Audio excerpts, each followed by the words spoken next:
Hello and welcome. Today we've got Shawn Taylor, a former veteran law enforcement, and we will be exposing the deep state, cartels and Hillary Clinton foundations, etc., etc. Now, just before we begin, you can subscribe to our Telegram channels and to nicholasveniamin.com for my free email updates. And if you're watching this for the first time on YouTube, I will leave the link below in the description for the full interview, unless, of course, myself and Shawn can decide to choose our words wisely due to the insane censorship that's happening right now. Shawn, thank you for joining me. How are you and what have you been up to? Hey, I am doing great. And we've just been plugging away at trying to uncover a lot of this corruption. We've been working on this case 11, 12 years, and it just seems to keep getting deeper and deeper and deeper. And it's something we've got to really pay attention and stay on it and focus on it every day, because there's new developments every day. Absolutely. Why don't you give us a short presentation on what exactly you would like to share with the viewers today, and then we'll go ahead with some questions and answers. Basically, what I want to do is try to educate the viewers on history. Many people are going to remember certain things that I talk about. They're going to say, yeah, this is something that we already know. But the thing is they don't know the minute details that lock things together, that bring things together, and the relationships that are there. And that's what needs to be exposed. And, today, your audience is going to be, okay, I remember that. And all of a sudden they're going to be like, wait a second, I know who that individual is, or I remember when this happened. And they're going to start putting some more things together for themselves. The more details that we're able to gather and put together, every piece of the puzzle is going to count. And we're trying to put that entire puzzle together so that we can provide it to the people. Absolutely. So, okay. So where do we begin?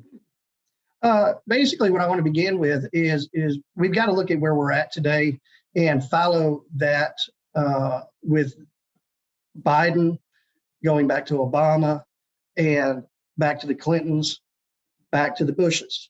And, if we start somewhere right around Bush Sr., and we go back through President Bush's history, you'll see how he was pretty much groomed for certain tasks.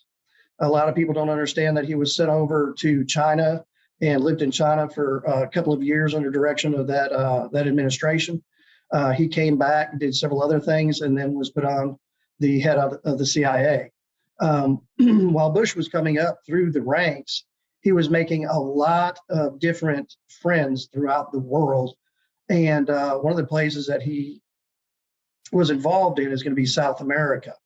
And back years ago, we had what was called Operation Condor. And I'm not going to get into the real specifics on that, but basically the CIA was assisting in the interrogation of different individuals. They were providing the how-tos and things like that. And, that kind of sowed some bad seeds with some people.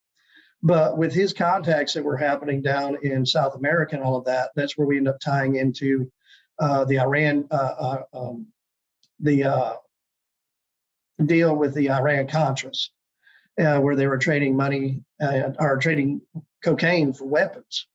And that's really where we start in modern day for for your viewers, and where they're going to be able to remember these things happening and seeing it on the news. And basically, long story short, the Bushes ended up being in power with the CIA. You had the Clintons, which were coming up in Arkansas, and you had Bill Clinton, who ended up being governor. And when he was governor of Arkansas, he was basically contacted by the U.S. government and the CIA to open up Mena, Arkansas, and start bringing in narcotics from South America. And that was all put together by George Bush Sr., CIA, and the Clintons. So at that point, you had Barry Seals, who was basically flying down and picking up large amounts of cocaine, and he was taking down weapons to provide to the different people that were part of Operation Condor and just all of that.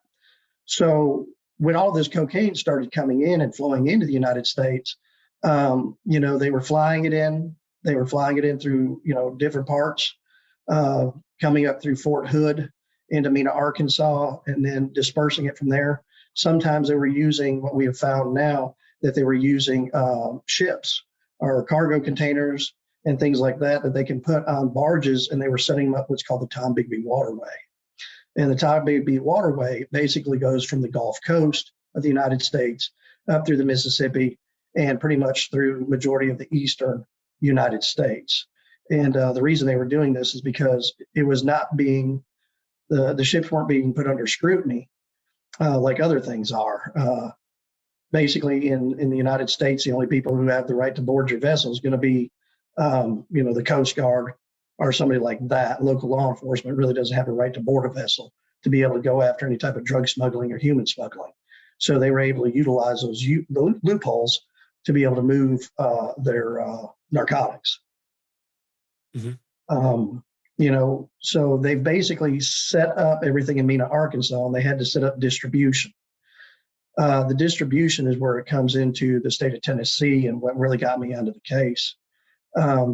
We have people that we've interviewed that have actually seen planes making drops on the Tennessee River.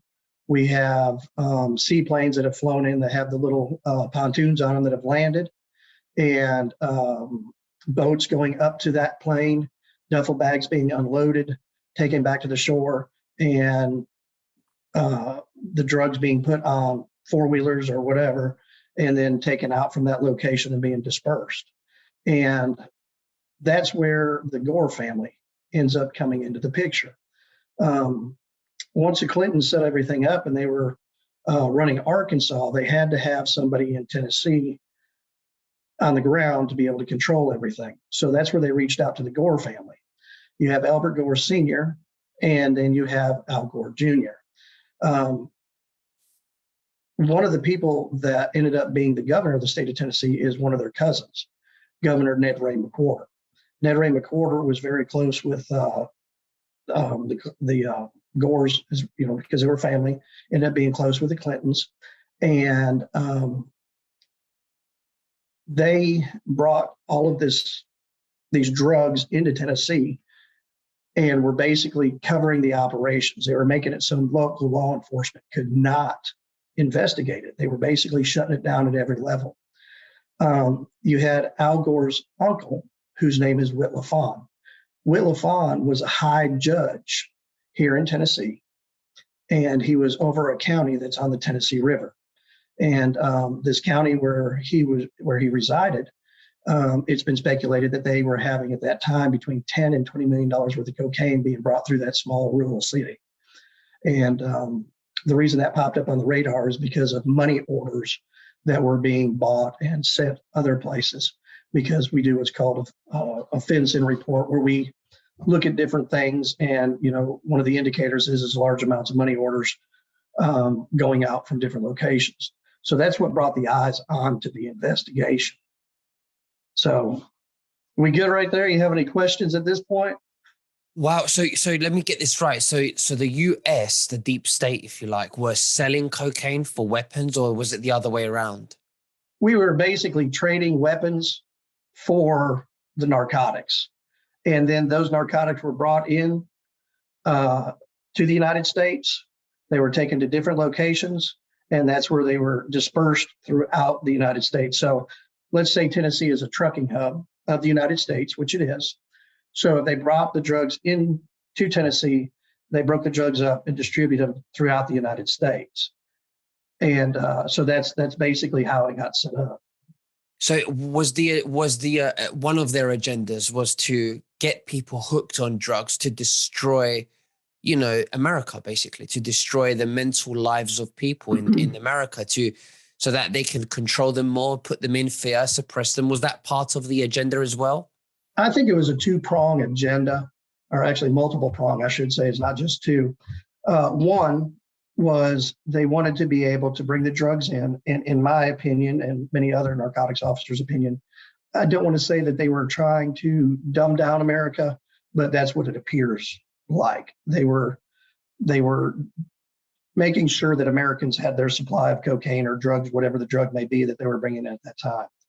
And if you look at the areas, basically when all of this was happening, where you had the explosion of crack cocaine, that's going to be Los Angeles, New York, Chicago, Detroit, Memphis, all of your major cities. And you have to look at that. What else did we have happen in these areas? We had the explosion of the gangs that were happening out in LA and Chicago and all of that. Now, there has been some interviews that have been done with some of the gang founding gang members and in LA and stuff like that, that stated that the drugs were being brought to them by individuals within the government to distribute. So they sold the drugs for the government. Then in turn, they had to pay for the drugs, making their profit. And that money was then taken back. And that's where you ended up having all the banks started in Mena, Arkansas. And that is going to be the birthplace of the Clinton Foundation. Speaking of the Clinton Foundation, is it true that I heard that Epstein was involved in creating the Clinton Foundation? I have heard that. And, as an investigator, I would have to state that that is it's very probable, highly probable. But as far as being able to ascertain any information or documentation on it, there's no way I can do that right now. But it walks like a duck, quacks like a duck. It's more likely a duck. And that's how I look at it. There are so many people that have given throughout the world to the Clinton Foundation that it really makes one wonder, what were they paying for? What were they providing these millions and millions of dollars for? Was it to keep from being investigated? Was it to cover up an arms deal? What is the reason all of that money was pouring into the Clinton Foundation? And we believe that money that was coming in from the illicit narcotics that went into the Clinton Foundation, basically we're speculating based on what we've been able to obtain, that some of that money went back to the CIA for black ops that was off the books, that maybe wasn't government sanctioned. Right. Now, let's talk about, do you think it had anything to do with the tunnels that the Bush administration had built underground, for human trafficking? Do you think the CIA that received that were injected with these funds had anything to do with these tunnels? To be able to say yes or no, I can't definitively say that. But what I can say is the amount of money that went back to the Clinton Foundation, or the amount of money that was collected through these illicit drugs that were brought in, it went somewhere. Now, in my job, I did what used to be called interdiction, where we would sit on the side of the interstate and observe the traffic flow, looking for indicators on vehicles that showed that they may be trafficking drugs, weapons, money, or people. One afternoon, I did stop a guy who was traveling out of Huntsville, and he owned a mining company. And he and I spoke probably about 45 minutes on the side of the road. And, I'd heard about tunnels and things like that in the past. And, I have to be skeptical as an investigator, because if my integrity is brought into question because of something outlandish that I can't prove, then that's going to hurt me when I go to court to try to prosecute. But based off of what this man, who's been in the mining business for, I think it was probably 30 to 40 years, stated, and some of the equipment that they have that maybe the public doesn't know about at this time, I can say that it's highly likely that a lot of that money went towards making these tunnels. Again, have I been in one? No. Can I physically prove it? No, I cannot. But as an investigator, we have to follow the evidence. And that's to a good outcome or a bad outcome. And, as we follow the evidence, the money is going somewhere, and nobody's found where.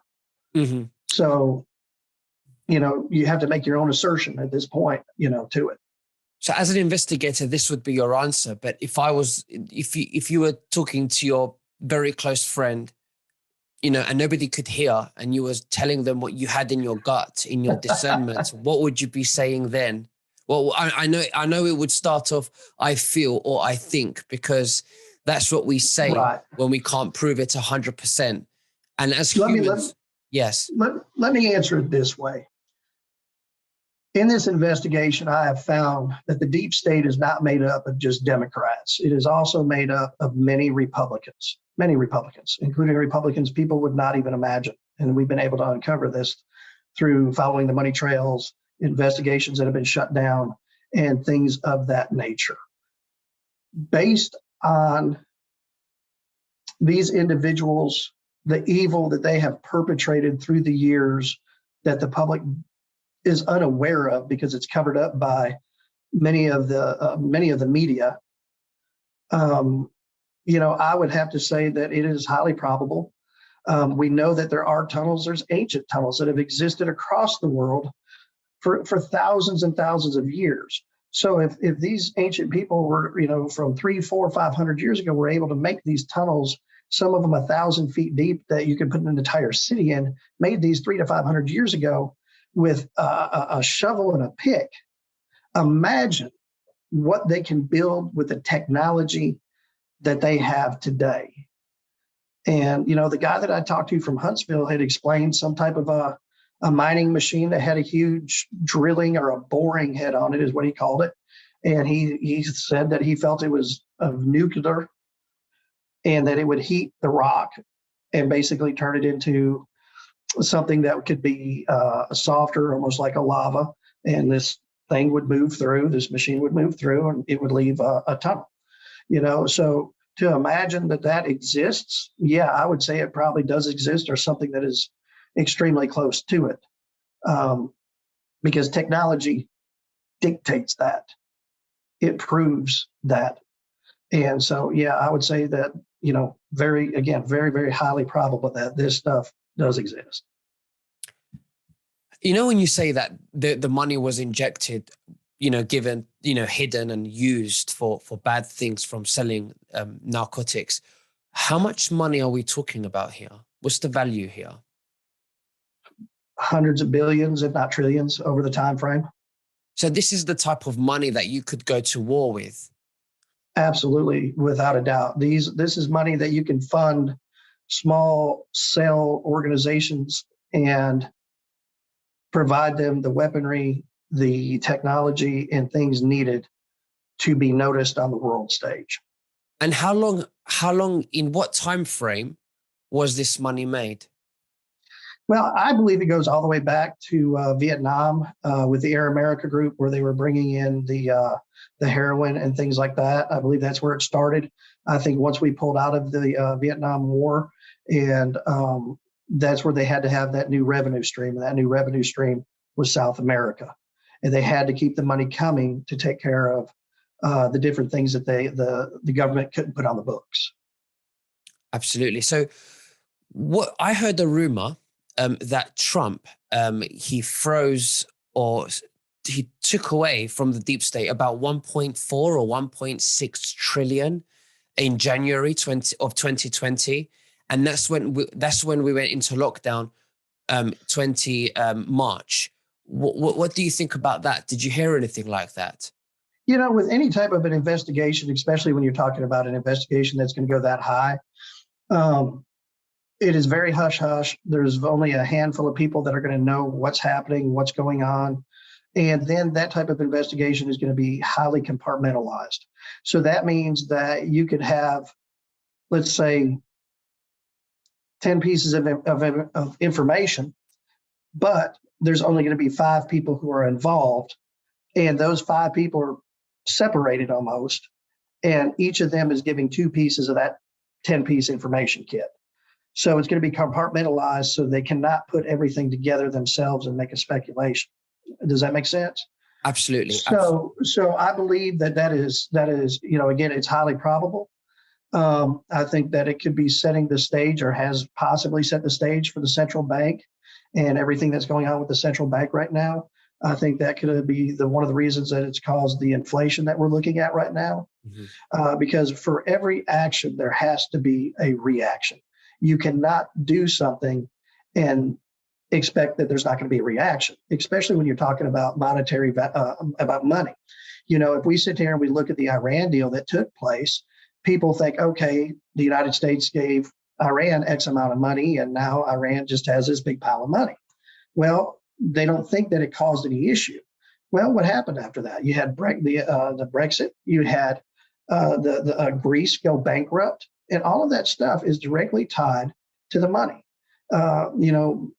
When it comes to dealing with people's monetary systems, it's going to affect everything, and it's going to have a trickle down effect throughout everybody. It's going to touch each person. So, yeah, is it very possible and probable that occurred? Absolutely.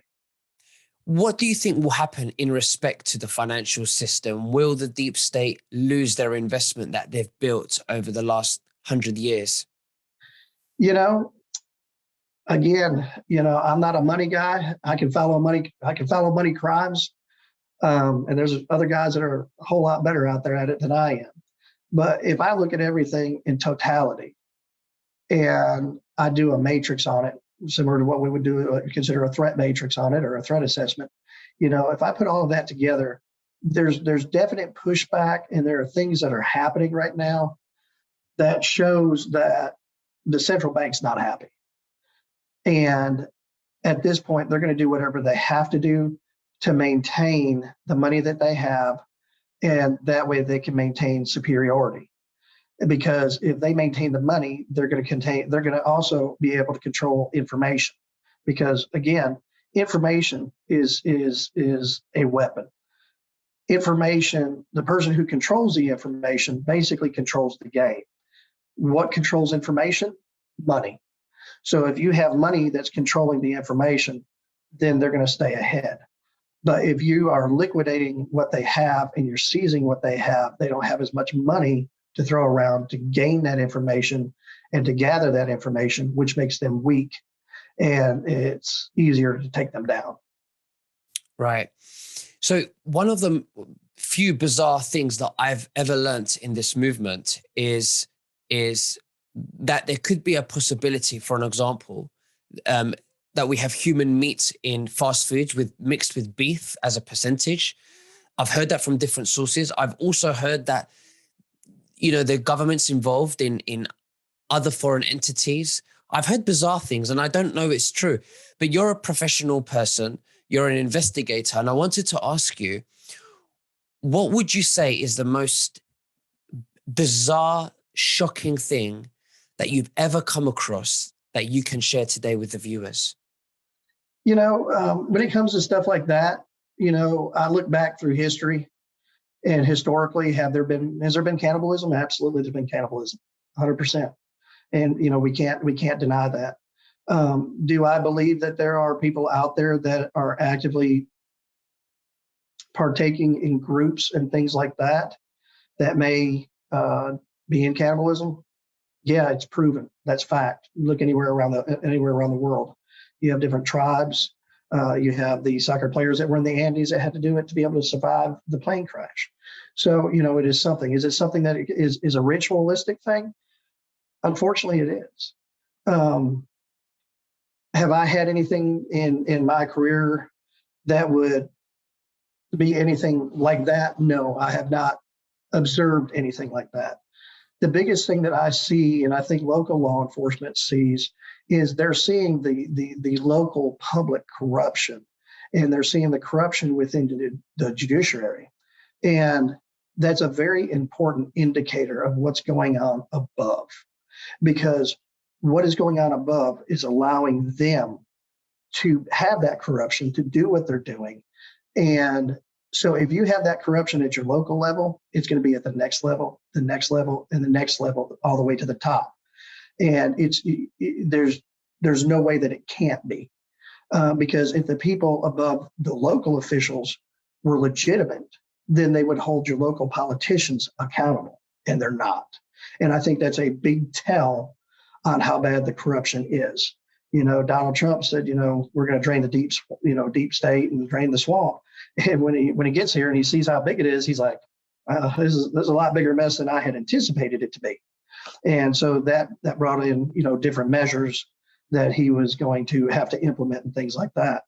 I think by the end of this, there's going to be a lot of stuff that's going to be disseminated to the public, but I think they're only going to disseminate it at a rate that the public can legitimately digest it without being so appalled that they put these people into these positions. So they're going to have to disseminate the information very slowly. A lot of stuff that was, we were talking about maybe 6 months ago, all of a sudden you're starting to see on the public news and national news and things like that. And so you're going to see you're going to have that little stopgap, that little gap.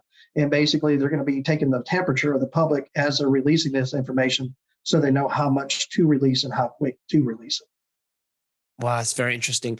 Do you think the release will be so much more than it is today? For an example, will it become so mainstream that the things they want to put out in our arms are very bad for us, and it will be completely mainstream, or even on the mainstream? Do you think once it cleans up, do you think they will put it out like that? They call it programming for a reason. TV programming is programming. As far as I can see is, as doing interviews, interrogations, people will telegraph things. When I'm asking somebody a question and I see a certain movement or something like that, a lot of times before they answer that question, I'll pick up on that movement, and that's a telegraphing of what the answer is. And, it looks like the people that are corrupt are telegraphing a lot of the things that are happening. And that way the public isn't as surprised when it actually comes out. So, it's going to depend on holding the media accountable.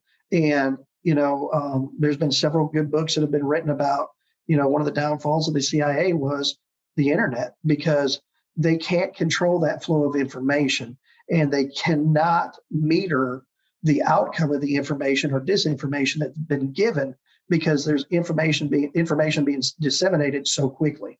So the CIA is very steeped and deep in broadcasting, in the movies and things like that. And if people will simply go back through history and read, that information's there to document that. Educate yourself, get out there and read, and you will see exactly what I'm talking about. These aren't conspiracy theories. These are proven facts and admissions by the CIA, by our government, and all of that. So, if we can take control, and I don't want to say take control, because if we take control, that sounds like a dictatorship. Mm-hmm. This is not a dictatorship. Okay, this is a constitutional republic, and people need to understand that. And we have become so polarized over the past 20 years that, people can't, families can't even sit together anymore because we're so polarized on our political topics. But if we can get with the news media, help them understand the true story, get rid of the deep state actors that are in the media and in social media, I think, and start releasing the truth and actually having real broadcasters, like yourself. Let's go back to Walter Cronkite.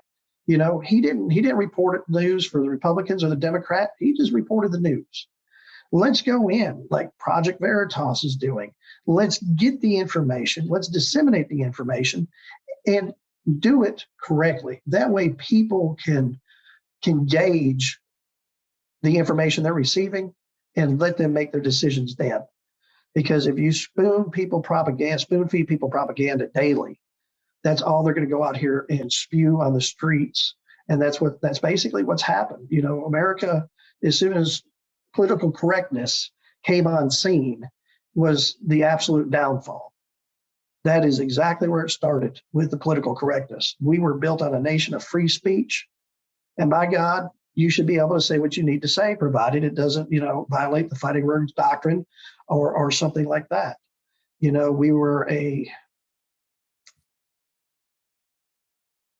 People may have been rough in their speech, but at the end of the day,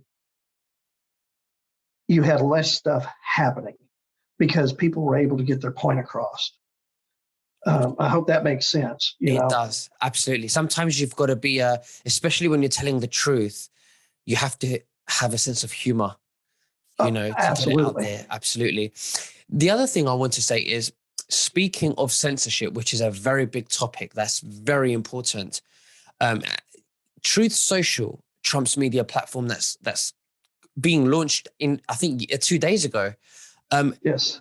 What kind of an impact do you think that will make? Such a big platform that's going to go viral, that's free censorship. Doesn't matter if you're left or right wing, even if you're neither. It doesn't Right. matter what you are. You go on there and everyone can just share their own opinions. What kind of an impact do you think that will make on society moving forward? And do you think that it will be a revolution? I absolutely do. Social media has now become what we call the marketplace. It is the public marketplace where people go and speak, and it's basically it's something that we've grown into. And people they've been signing up. I signed up, and it took me 2 days just to get registered because there are so many people that are signing up. And when you have a platform that allows all sides to speak, regardless of what their opinion is or the information that they're bringing, the more information that people are given, the better decision a person can make. You don't want to make a decision on something based off of half the information. If you have all of the information, you're going to make a better educated decision, and that's just going to lead to other better things for our cities, our states, and our country. So you've got to have that open dialogue. And that's the thing that they've been trying to shut down. They don't want that open dialogue. They want that open dialogue gone. The Clintons have been absolutely going after the First Amendment for years. For years, they didn't want the First Amendment. Why? Because speech is what starts to hold people accountable. When people start talking out, and then they start banding together and talking and putting the information out, kind of like the truckers in Canada. Hey, we're not taking it anymore. This is basically symbolic speech that they're doing. And so this platform, I think, is going to be a game changer. And I think the deep state is telegraphing on that right now because they keep saying, oh, it's not going to work. It's going to, the servers aren't going to be big enough. So it's going to, fracture under all of the people coming on. It won't be able to maintain and this and that. Let me tell you something. I've read President Trump's books and all of that. And he's not somebody who does build something and puts his effort into it for it to fail. He doesn't fail. Make no mistake, he does not fail. And the people that are behind him will make sure he don't fail. And the deep state knows that. That's why they got so upset with him being in office. And then you had numerous Democrats that were leaving the Democratic Party and coming over to Trump. And, I understand Trump went to be a Republican to help get, that base. But, him running as an independent could have really changed a lot of things in this country, because even the founding fathers said a two-party system will never work. And that's what we're finding out now. Our founding fathers were some of the smartest men that this world has ever seen. They knew back then a two-party system wouldn't work. And here we are, two-party system, and it's broke. So, I think Trump is a huge constitutionalist.